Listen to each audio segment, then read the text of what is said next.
প্রত্যেকটি মুমিন পুরুষ এবং নারীকে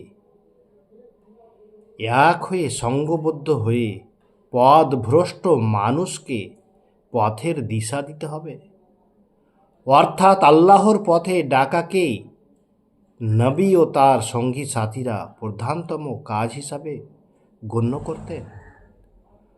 প্রত্যেক কর্মীকে একই ভাবনা ভাবতে হবে এবং এ কাজ করতে হবে। আল্লাহ বলেছেন, এ হচ্ছে আমার পথ, আমি এবং আমার সাথীরা পূর্ণাঙ্গ সচেতনতার সাথে মানুষকে আল্লাহর দিকে আহ্বান করবে। নবী সাল্লাল্লাহু আলাইহি সাল্লাম বলেছেন, আমার পক্ষ থেকে একটি আয়াত হলেও তা প্রচার করো। সহিহ বুখারী।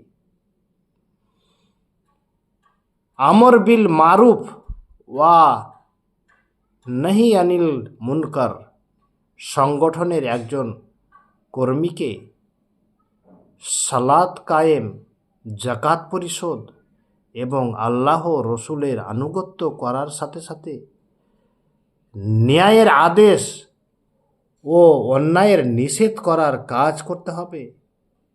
আল্লাহ মুমিন নর নারীর জন্য এ কাজের নির্দেশ দিয়েছেন।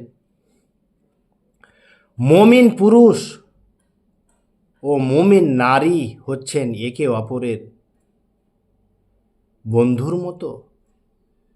এরা ন্যায় কাজের আদেশ দেয়, অন্যায় কাজ থেকে বিরত রাখে। তারা সালাত প্রতিষ্ঠা করে, যাকাত আদায় করে এবং জীবনের সব কাজে আল্লাহ ও তার রসুলের বিধানে অনুসরণ করে।